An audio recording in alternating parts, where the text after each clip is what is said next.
नमस्कार दोस्तों, आज मैं आपको ज्येष्ठ पूर्णिमा वट सावित्री व्रत की संपूर्ण कहानी सुनाने जा रही हूँ। प्रेम से बोलिए धर्मराज जी की जय हो, सावित्री माता की जय हो। स्कंद जी कहने लगे कि हे ऋषियों, इस ज्येष्ठ मास की त्रयोदशी से लेकर पूर्णिमा प्रत्न 3 दिन का यह व्रत सावित्री व्रत कहा गया है। इसको स्त्रियां सौभाग्य के लिए करती हैं। पतिव्रता स्त्रियां पूर्णिमा के दिन उपवास कर पतिव्रत तिथि में पारण करें। ऋषि कहने लगे कि हे स्कंद जी, हे खड़ानन, आप इस व्रत की विधि कहिए। स्कंद जी बोले कि हे विप्रों, ज्येष्ठ मास की पूर्णिमा के दिन पतिव्रता स्त्रियां अमृत समान जल से वट वृक्ष का सिंचन करें और सुंदर गंध, अक्षत एवं पुष्प से पूजन कर भक्ति से नमो वैवस्ताय इस मंत्र को जपती हुई वट वृक्ष की प्रदक्षिणा के साथ उसमें सुंदर सूत्र लपेटें।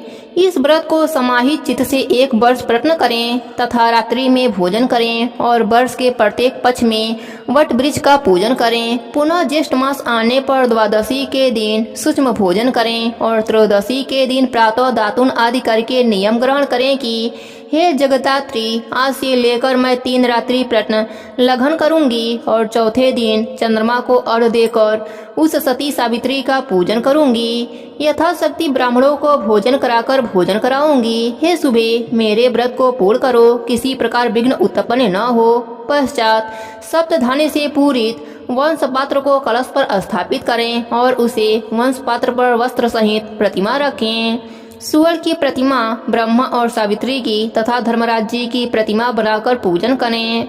वट वृक्ष के मूल भाग पर स्थापित घट के ऊपर प्रतिमा 3 दिन तक स्थापित करें। पूर्णिमा के दिन प्रातः काल उठकर स्नान आदि नित्य क्रिया करके सम्यक प्रकार से पूजन करें। सत्य सावित्री की प्रतिमा स्वर्णमयी बनाकर चांदी की सैया पर स्थापित करें और काष्ठ का बोझ रखें। यमराज के निमित्त भक्ति से दीप दान करें। ऐसा करने से पतिव्रता स्त्री अपने पति के साथ समस्त सुखों को भोगने वाली होती हैं। स्त्री हो, विधवा हो, अपुत्री हो, कुमारी हो, पतियुक्ता हो या सुपुत्री हो, सभी को इस व्रत को करना चाहिए।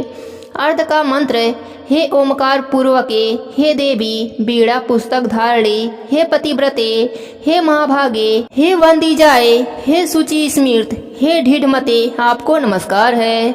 हे वेद गर्भे, हे निमित्त प्रिय भाषण करने वाली, हे सुब्रते, आप अवैध और सौभाग्य तथा पुत्र पौत्र और मित्रता का सुख प्रदान करें। हे सुब्रते, आप इस अर्घ को ग्रहण करें, आपको नमस्कार है। हे देवी, आपसे देवता, असुर, दानव, मनुष्य सहित समस्त जगत व्याप्त है। हे देवी, आप सत्यवान को धारण करने वाली हैं। हे ब्रह्म स्वरूप, आपको नमस्कार है। हे वयस्क, आप समस्त लोगों के कर्म साक्षी हो और शुभ तथा अशुभ कर्मों के विचार करता हो। आप इस अर्घ को ग्रहण करें, आपको नमस्कार है। हे धर्मराज, आपको नमस्कार है। हे धर्मरूप, आप धर्मराज हैं, पितरों के स्वामी हैं, समस्त जीवों के साक्षी भूत हैं। आप इस अर्घ को ग्रहण करें और मुझे पति सुख को प्रदान करें। इस प्रकार 1 वर्ष प्रयत्न व्रत को करें। यदि कोई स्त्री असमर्थ हो तो 1 मास ही कर ले। यदि 1 मास व्रत करने की सामर्थ्य न हो तो 3 दिन का ही व्रत कर लें। इस प्रकार पवित्र आत्मा 1 मास तक उपवास करे। जो कुलंगना श्रेष्ठ मास में प्रातः काल स्नान नहीं करती हैं, महान व्रत रखने पर भी उन स्त्रियों का दुर्भाग्य होता है। जैसे अपवित्र अर्क आग का वृक्ष की समस्त वस्तुएं निष्फल होती हैं, उसी प्रकार ज्येष्ठ मास में समस्त कर्म करने पर भी स्नान आदि प्रातः काल न करने से सब निष्फल हो जाते हैं। हे ऋषियों, सावित्री के 3 दिन का व्रत तथा उसका विधान आप लोगों से कहा। व्यास जी राजा युधिष्ठिर से कहने लगे कि हे नराधीप, ज्येष्ठ मास की पूर्णिमा यदि ज्येष्ठ नक्षत्र के युक्त हो तो छाता जूता दान करने से राजा होते हैं। यह मैंने ज्येष्ठ मास का महात्म्य संक्षेप में आपको बतलाया और आपकी भक्ति देखकर और उससे प्रसन्न होकर शेष जो कुछ भी है वह सब भी कहूँगा। स्कंद जी ऋषियों से कहने लगे कि हे ऋषियों, श्री वेद व्यास जी राजा युधिष्ठिर से बोले कि हे राजन, अब हम श्रेष्ठ स्त्रियों का महाभाग्य वर्णन करते हैं। राजकन्या सावित्री ने जिस तरह समस्त वस्तुओं को प्राप्त किया उसको आप श्रवण करें। मद्र देश में परम धार्मिक राजा था। वह ब्राह्मण एवं शरणागत का रक्षक, सत्य प्रतिज्ञ, जितेंद्रिय, यज्ञ करने वाला, दानपति, सूरवीर और पूर्ववासी तथा देशवासी जनों का प्रिय था।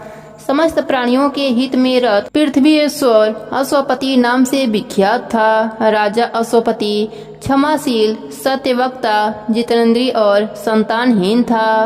अधिक अवस्था हो जाने पर उसको संतान न हुई। अश्वपति राजा ने संतान के लिए नियम ग्रहण कर समय पर परमित भोजन, ब्रह्मचर्य व्रत का पालन, इंद्रिय निग्रह कर 1,00,000 आहुति सावित्री मंत्र से देकर खष्ट काल से इच्छा पूर्वक भोजन करता था। इस तरह नियम पालन करते हुए राजा अश्वपति को 18 वर्ष हो गए। 18 वर्ष पूर्ण होने पर सावित्री जी प्रसन्न हुई और अग्निहोत्र से प्रकट होकर राजा को रूपवती सावित्री ने दर्शन दिए। राजा अश्वपति को वर देने के लिए वह बोली, हे राजन, तुम्हारे ब्रह्मचर्य, शुद्धता, नियम, इंद्रिय दमन, सर्वात्म समर्पण और भक्ति से मैं अति प्रसन्न हुई। हे मद्रराज, हे अश्वपति, तुम मुझसे इच्छित वर मांग लो। तुमने धर्म के विषय में किसी प्रकार का कुछ भी प्रमाद नहीं किया। राजा अश्वपति बोले कि हे देवी, मैंने धर्म प्राप्ति की इच्छा से संतान के लिए ही सब कुछ किया है। आप मुझे कुल को पवित्र करने वाला बहुत से पुत्र देवें। हे देवी, यदि आप मुझ पर प्रसन्न हैं तो मैं आपसे ही कामना करता हूँ। हे देवी, मुझको ब्राह्मणों ने कहा है कि संतान होना श्रेष्ठ धर्म है। सावित्री कहने लगी कि हे राजन, मैंने पहले ही तुम्हारे अभिप्राय को जानकर तुम्हारे पुत्र के लिए ब्रह्मा से कहा है। ब्रह्मा की कृपा से तुम्हारे शीघ्र ही एक कन्या होगी। अब इस विषय में तुम मुझसे और कुछ नहीं कहना। मैं ब्रह्मा जी की आज्ञा से प्रसन्न होकर तुमसे कहती हूँ। सावित्री के वचनों को सुनकर राजा अश्वपति कहने लगे कि हे देवी, जो कुछ ब्रह्मा जी ने कहा है वह मुझे स्वीकार है। यह कहकर पुनः सावित्री देवी को पुनः प्रसन्न किया। तब सावित्री देवी ने कहा कि हे राजन, यह शीघ्र होगा। और ऐसा कहकर सावित्री देवी अंतर ध्यान हो गयीं। राजा अश्वपति पुनः अपने घर वापस आया और राज्य सिंहासन पर बैठकर प्रसन्न मन से धर्म पूर्वक अपनी प्रजा का पालन करने लगा। कुछ समय बीतने पर व्रत में तत्पर राजा अश्वपति की धर्मचारिणी गर्भवती हुई और उसका गर्भ आकाश में शुक्ल पक्ष के चंद्रमा की तरह बढ़ने लगा। प्रसव काल के आने पर उस रानी के गर्भ से एक कमल लोचन कन्या उत्पन्न हुई। राजा अश्वपति ने उस कन्या का जात कर्म आदि सब संस्कार कराया, जो श्री सावित्री देवी की कृपा से उसकी 1,00,000 आहुति देने से उत्पन्न हुई थी। इसलिए ब्राह्मणों ने उसका नाम राजा अश्वपति की सहमति से सावित्री रखा। वह राजकन्या शरीरधारी लक्ष्मी के समान बढ़ने लगी। समय पाकर जब वह कन्या युवती हुई, तब उस सुमध्यमा सुश्रेणी को सुवर्ण प्रतिमा के समान देखकर लोगों ने यह निश्चय किया कि राजा को यह देव कन्या मिली है। उस कमल पत्र के समान नेत्र वाली कन्या के स्वतेज से जलती हुई अग्नि के समान तेजस्विनी देखकर उसके तेज से बाधित होकर किसी ने नहीं वरा। तदंतर कन्या ने उपवास कर शिरा से स्नान किया और देवता के समीप जाकर विधि पूर्वक अग्नि में आहुति दी। ब्राह्मणों से प्रवचन कराया और प्रसन्नचित्ता उस महात्मा ब्राह्मणों का पूजन किया। उसके पश्चात लक्ष्मी के समान रूपवती वह राजकन्या पिता के पास गई और पिता के चरणों का अभिवादन कर शेष सब समाचार कहा। वह वरारोहा राजकन्या हाथ जोड़कर राजा के पास खड़ी हो गई। देवरूपणी उस अपनी कन्या को राजा युवावस्था में देखकर, जिस कन्या को कोई भी ना वरता हो, ऐसी अवस्था विचार कर राजा अश्वपति अति दुखित होकर अपनी कन्या से बोला कि हे पुत्री, यह तुम्हारे दान का समय है, परंतु तुमको कोई नहीं मांगता, इसलिए तुम स्वयं अपने गुणों के समान पति की खोज करो और यदि कोई प्रसिद्ध पुरुष हो तो मुझसे कहो, फिर विचार कर हम तुम्हारा प्रदान कर देंगे। तुम जैसा पति चाहती हो वैसा वर हो। ब्राह्मणों से पढ़ा जाता हुआ जैसा वर धर्मशास्त्रों में सुना है।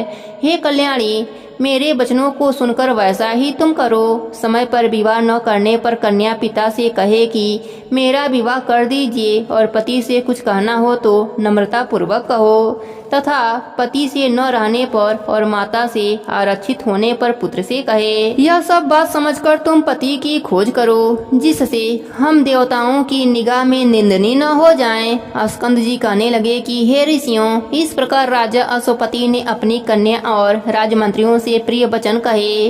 राजमंत्रियों को कन्या के साथ जाने की आज्ञा दी। इसके पश्चात वह तपस्वी राजकन्या लज्जित होकर पिता के चरणों को नमस्कार कर बिना विचारे ही पिता की आज्ञा मानकर रथ पर सवार होकर वृद्ध मंत्रियों के सहित अपने घर से पति की खोज में चल दी। वह कन्या राज ऋषियों के तपोवन में गई और वहां पर वयोवृद्ध माननीय लोगों के चरणों में प्रणाम कर क्रम से समस्त तीर्थों में गई और वन के समस्त तीर्थों में जाकर ऋषियों का आशीर्वाद लेने लगी और जो ब्राह्मणों का श्रेष्ठ तपोवन था उसको त्याग कर अनेक देशों में गई।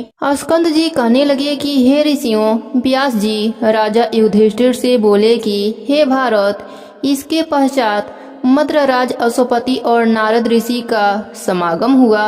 कथा के योग से राजसभा में नारद जी बैठे थे। इसी समय राजकन्या सावित्री मंत्रियों के साथ समस्त तीर्थ आश्रमों में जाकर पुनः अपने घर में वापस आई। नारद ऋषि के साथ अपने पिता को स्थिर देखकर सावित्री ने दोनों चरणों को छूकर नमस्कार किया। नारद जी ने राजा से कहा कि हे नृप, तेरी यह कन्या कहाँ गई थी, कहाँ से आई है और आप इसका विवाह क्यों नहीं करते? राजा अश्वपति बोले कि हे देवेश नारद जी, मैंने इसको इसी काम के लिए भेजा था, वही कार्य यह करके आई है, सो आप इसके उस कार्य को सुनिए। इसने जिस पति को वरा है, जब पिता ने विस्तार पूर्वक कहने के लिए कहा तब वह कन्या भाग्य वचन का अवलंबन कर बोली। सावित्री बोली कि सल्व देश में धर्मात्मा ध्रुमसेन नाम वाला क्षत्रिय हुआ। वह राजा दयावश अंधा हो गया। उस बाल पुत्र से युक्त नेत्रहीन बुद्धिमान उस राजा ध्रुतसेन के राज्य को छीन मिलने पर पूर्व के बैरी उसके देश के समीवर्ती राजा ने हरण कर लिया। तब वह ध्रुमसेन अपने बाल पुत्र और स्त्री सहित वन को चला गया और वह महाव्रती बड़े वन में जाकर तप करने लगा। उसका लड़का पूर्व में ही उत्पन्न हुआ था, परंतु वन में जाकर बड़ा हुआ। वहाँ वह सत्यवान नाम से प्रसिद्ध है, उसी को मैंने वरा है। नारद जी ने महान पाप किया है। उसने बिना सोचे समझे गुण संपन्न सत्यवान को पति रूप में वर लिया। इस बालक के पिता और माता दोनों ही सदैव सत्य बोलते हैं, अतः ब्राह्मणों ने इसका नाम सत्यवान रखा है। इस बालक को अश्व अति प्रिय है और वह मिट्टी का अश्व घोड़ा बनाता है और घोड़ों के चित्र भी बनाता है, इसलिए इसका नाम चित्रावश भी है। राजा अश्वपति बोले कि हे नारद जी, वह पितृवत्सल राजपुत्र सत्यवान इस समय तेजस्वी बुद्धिमान और सूरवीर भी है। क्या नारद जी बोले कि हे राजन, वह सूर्य के समान तेजस्वी, बृहस्पति के समान बुद्धिमान, इंद्र के समान सूरवीर, पृथ्वी के समान क्षमाशील तथा वह राजपुत्र दाता ब्राह्मण वीर्यवान रसवान उदार और प्रिय दर्शन है। वह दान में इस समय अपनी शक्ति राजा रंतिदेव के समान, उसीनर पुत्र शिवी के समान ब्राह्मण और सत्यवादी है। वह बलि ध्रुमसेन यताति के समान उदार, चंद्रमा के समान प्रिय दर्शन, रूप में अश्विनी कुमार के समान है। वह द्रांत तप क्लेश का सहनशील, मृदु सुकुमार, सूर सिद्धि, जितेंद्रिय और तपशील का निधि है। अश्वपति बोले कि हे नारद जी, आप उस बालक को समस्त गुणों से युक्त कहते हैं। यदि उसमें कोई दोष हो तो वह भी आप मुझसे कहिए। नारद जी बोले कि हे राजन, उसके सब गुणों को दबा देने वाला एक ही दोष है और दूसरा कोई नहीं है। वह दोष है कि वह छिड़ायु सत्यवान आज से 1 वर्ष बाद शरीर त्याग देगा। राजा अश्वपति ने कहा कि हे सावित्री, हे शोभने, इधर आओ और दूसरे को वरने जाओ। उस सत्यवान में समस्त गुणों को दबाने वाला एक ही दोष है कि वह अल्पायु है और वह बालक 1 वर्ष में देह त्याग देगा। ऐसा मुझे नारद जी ने कहा है। सावित्री कहने लगी कि हे पिताजी, राजा लोग 1 बार ही बोलते हैं और पंडित लोग भी 1 बार ही बोलते हैं तथा कन्या 1 बार ही वरती है। यह तीनों कार्य एक ही बार किए जाते हैं, चाहे वह दीर्घायु हो या अल्पायु। सगुण हो अथवा निर्गुण हो, मैंने एक बार पति को वर लिया, अब दूसरा पति नहीं वरूंगी। मन से कार्य निश्चित होने पर ही किया जाता है और यह वचन से कहा जाता है, उसके बाद ही कर्म किया जाता है। उसमें प्रमाणभूत मेरा मन है। हे तात, मेरे इस मानस विचार का ध्यान रखकर जो कर्तव्य हो वह करना चाहिए, सो ही आप कहिए। नारद जी बोले कि हे नरश्रेष्ठ, सत्यवान के विषय में सावित्री का विचार स्थिर है। जिसकी बुद्धि निश्चल रूप से दूसरे पुरुष में नहीं जाती, उसको किसी प्रकार से भी इस धर्म से पृथक नहीं किया जा सकता। इसलिए आपकी कन्या का विवाह सत्यवान के साथ कर देना ही मुझे उचित मालूम होता है। राजा अश्वपति कहने लगे कि हे नारद जी, मैंने बिना विचार किए ही यह वचन कहे हैं और अब मैं आपके सत्य वचन को ही करूंगा, क्योंकि आप मेरे गुरु हैं। नारद जी बोले कि हे राजन, आपकी पुत्री का विवाह संबंध विघ्न रहित हो। ऐसा कहकर नारद जी उठकर स्वर्गलोक को चले गए। तदंतर राजा अश्वपति ने भी अपनी कन्या का वह वैवाहिक कार्य किया।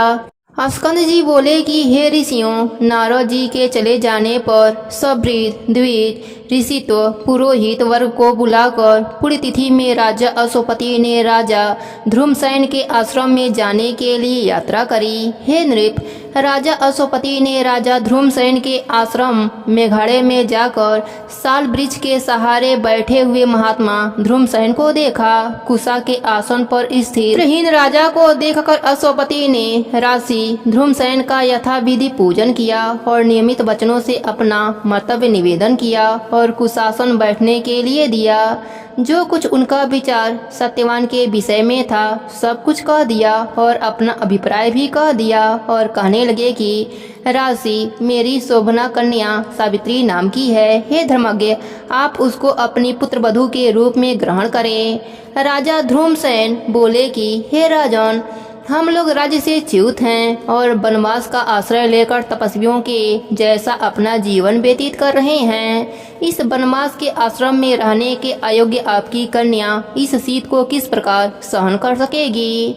राजा अश्वपति कहने लगे कि हे राज सत्तम, इसने जानकर ही पति बरा है। आपके पुत्र के साथ इसका विवाह संबंध स्वर्ग के समान सुखदायी होगा, इसमें कोई संशय नहीं है। हे राजन, मैं आपके सुहृदय भाव के शरण में तैयार होकर आया हूँ, मेरी आशा को नष्ट न करें। आपका अयोग्य पुत्र भी मुझे अभिमत है और इसी तरह मेरी अयोग्य कन्या भी आपको अभिमत हो। आप मेरी कन्या को अपने पुत्र वधू बनाने के निमित्त और अपना पुत्र उसको भार्या बनाने के निमित्त ग्रहण करें। राजा ध्रुमसेन बोले कि हे राजन, मेरा विचार पहले ही आपके साथ संबंध करने का था, परंतु इस समय मैं राज्यहीन हूँ, इसलिए मैंने अपना निश्चय आपसे कहा।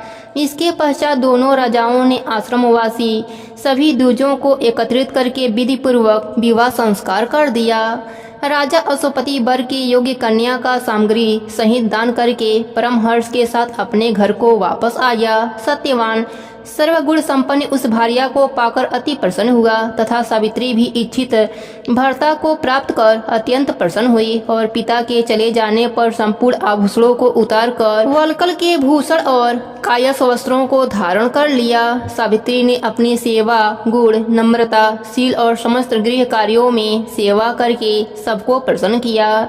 इसी प्रकार उस आश्रम में सदैव निवास करने वाले सत्पुरुषों को प्रसन्न करती रही।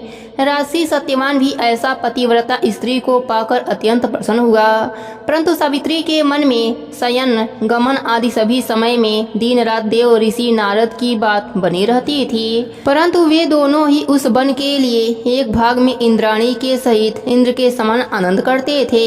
इस प्रकार कुछ समय बीत गया। स्कंद जी ऋषियों से कहने लगे कि हे ऋषियों, व्यास जी बोले कि हे राजा युधिष्ठिर, तदंतर कुछ समय बीत जाने पर नारद जी का बताया हुआ समय आ गया। जो कुछ नारद जी ने बतलाया था वह सावित्री हृदय में निरंतर बना रहता था और सावित्री प्रतिदिन समय की गणना किया करती थी। वह 3 रात्रि का समय धारण कर रात दिन एक ही आसन पर बैठी रही और चौथे दिन इस व्रत की समाप्ति करूंगी, ऐसा निश्चय किया। राजा ध्रुमसेन अपनी पुत्र वधू का दुख साध्य नियम सुनकर दुखी हो गया और स्वयं उठकर सावित्री के पास आए और यह श्रेष्ठ वचन बोले कि हे राजपुत्री, तुमने यह अति कठिन नियम का आरंभ किया है। स्कंद जी बोले कि हे ऋषियों, 3 दिन का समय बहुत कठिनता से बिताने योग्य है, क्योंकि 3 दिन में अपने पति की मृत्यु का कारण जानकर इसी बीच में उस तपस्विनी ने 3 दिन का नियम ग्रहण किया था। उसको यह निश्चय था कि चौथे दिन उसका पति मर जाएगा। इसी प्रकार सत्यवान कुल्हाड़ी पीट कर टोकरी लेकर वन के लिए लकड़ियां लेने के लिए चल दिया। उस सत्यवान को वन में जाता हुआ देखकर सावित्री बोली कि हे मानद, आज आप मेरे कहने से वन को न जावें, और यदि आप जाना चाहते हैं तो मैं भी आपके साथ चलूंगी। हे प्रभु, मुझको इस वन तथा आश्रम में रहते हुए 1 वर्ष बीत गया। सत्यवान कहने लगे कि हे देवी, मैं स्वतंत्र नहीं हूँ, मेरे माता पिता से पूछ लो। हे सुचिते, यदि वह कहें तो मेरे साथ चलो। पति के ऐसा कहने पर वह कमल नेत्री अपने सास ससुर के पास गई और उनके चरणों में प्रणाम करके कहने लगी कि मैं वन देखने के निमित्त जाना चाहती हूँ, आप मुझे आज्ञा दीजिए। मेरा मन पति के साथ वन जाने को कह रहा है। सावित्री के ऐसे वचन सुनकर राजा ध्रुमसेन बोले कि हे भद्रे, हे सुब्रते, तुमने व्रत किया है, अब उसके पारण का समय है, उसका पारण करो और पारण के पश्चात तुम वन को जा सकती हो। सावित्री बोली कि हे तात, मैंने रात्रि को चंद्र उदय होने के पश्चात भोजन का नियम लिया हुआ है। हे तात, आज मैं पति के साथ वन देखना चाहती हूँ। हे नराधीप, मुझे पति के साथ वन में किसी प्रकार का कष्ट नहीं होगा। यह बात सुनकर राजा ध्रुमसेन बोले कि हे पुत्री, सुमध्य, जैसा तुम चाहती हो वैसा ही करो। हे मुनि श्रेष्ठ सावित्री सास ससुर की प्रणाम कर सत्यवान के साथ वन को चल दी। वह मन को स्थिर कर बार बार अपने पति को देखती रही तथा विस्मित पुष्पों वाले वृक्षों और सुंदर फलों वाले वृक्षों से व्याप्त वन को भी देखती जा रही थी। उस वन के वृक्षों के नाम पूछती हुई और कभी मृग समूह को देखती हुई वह सावित्री हृदय में कांप रही थी। उस वन में जाकर सत्यवान ने शीघ्र फलों को लेकर काष्ठ को भी ले लिया और एक बोझ बांधकर तैयार कर लिया। वह साध्वी पतिव्रता बट वृक्ष के समीप बैठकर पिटारी को फलों से भरने लगी और सत्यवान उस काष्ठ को कुठार से फाड़ने लगा। इसी समय सत्यवान के सिर में दर्द होने लगी और वह सावित्री से बोला कि हे भद्रे, सूल के समान कांटों से मेरा सिर फटा जा रहा है। हे सुश्रेली, हे सुभद्रे, मैं तुम्हारी गोद में सोना चाहती हूँ। वह बिलाछी मन स्थनी सत्यवान की मृत्यु का समय उपस्थित समझकर उसी स्थान में बैठ गई। सत्यवान भी सावित्री के गोद में अपना सिर रखकर सो गया। तब तक वहाँ पर कृष्ण पिंगल का एक पुरुष आया। ऋषि बोले कि हे स्कंद जी, दुख शोक और भय से आकांत एकांती वन में स्थिर उस असहाय पतिव्रता मन स्त्री ने क्या किया। स्कंद जी बोले कि हे ऋषियों, सावित्री को पतिव्रता जानकर धर्मराज जी स्वयं आए। उस कृष्ण पिंगल वर पुरुष को अत्यंत तेजवान देखकर वह पतिव्रता भामिनी बोली कि हे पुरुष, लोक भयंकर तुम कौन हो। यमराज बोले कि हे बरा रहे, हे मनस्विनी, तुम्हारा पति छिड़ायु है, और हे देवी, तुम्हारा दुर्विरह तेज सहन करने योग्य नहीं है। हे महाभागे, यह जानकर मैं स्वयं आया हूँ। यह उस बरारोहा सावित्री से कहकर उस महात्मा सत्यवान की देह से अंगुष्ठ मात्र पुरुष को पास में बांधकर बेग से खींचा और उसे लेकर यमराज अपनी यमपुरी को चल दिए। तत्पश्चात अपने पति की आत्मा के पीछे पीछे सावित्री भी चली। यमराज बोले कि हे महाभागे, तुम बहुत दूर तक चली आई हो, अब लौट जाओ और घर जाकर अपने मरे हुए पति की पारलौकिक क्रिया कर्म कराओ। इस प्रकार यमराज के कहने पर उस समय सावित्री धर्मराज जी से बोली कि हे मानद, आपके समीप मुझे श्रम नहीं है और न मुझे ग्लानि है। हे सुशेश्वर, विशेषकर मुझे पति के समीप ग्लानि भी कैसे हो सकती है। आप धर्म से पालन करते हैं और धर्म से ही बरतते हैं। आज आपका दर्शन निष्फल नहीं हो सकता तथा सत्य पुरुषों का तो यह तक कहना है कि आपका दर्शन कभी भी निष्फल नहीं जा सकता तथा वेदों के जानने वाले कहते हैं कि 7 पग 7 चलने में से मैत्री हो जाती है। उस समय आपके वचन सुनकर धर्मराज जी प्रसन्न हो गए और वरों से मालिक तथा वरों के दाता धर्मराज जी ने सावित्री को वर दिया। सावित्री ने अपने सास ससुर के लिए नेत्र प्राप्ति, राज्य प्राप्ति तथा रूप का वर मांगा और पिता के लिए तथा अपने लिए 100 पुत्रों के होने का वर मांगा तथा धर्मराज जी की आज्ञा से पति का जीवन रूप भी वर मांगा। तदंतर सुव्रता सावित्री ने धर्मराज जी की प्रदक्षिणा करी। सावित्री के सभी वरों को देखकर धर्मराज अपने लोक को गए और सावित्री अपने पति के सिर को अपने गोद में लेकर बट वृक्ष के समीप पूर्वत बैठ गई। हे ब्राह्मण, उसके पश्चात वह सत्यवान जाग कर यह वचन बोला कि हे बरा रहे, हे भामिनी, मैंने इस समय एक अद्भुत सपना देखा तथा वह सब वृतांत जो धर्मराज जी ने किया था और कहा था कि सभी सावित्री को सुनाया। सावित्री ने भी जो बातचीत धर्मराज जी के साथ हुई थी सत्यवान को बतलाया। सूर्य नारायण के अस्त हो जाने पर राजा ध्रुमसेन पुत्र के आगमन की आकांक्षा से इधर उधर दौड़ने लगे। राजा ध्रुमसेन पुत्र के आगमन की आकांक्षा से एक आश्रम से दूसरे आश्रम को जाते और न मिलने पर विलाप करने लगे कि हम दोनों अंधों की लकड़ी समान व सत्यवान बिना हम दोनों के कहे कहाँ चला गया। इस प्रकार सब पत्नी व राजा विलाप करता हुआ दुख से संतप्त होकर बारंबार हे पुत्र कहकर पुकारने लगा। हे ब्राह्मणों, इस प्रकार अकस्मात राजा ध्रुमसेन के नेत्र खुल गए।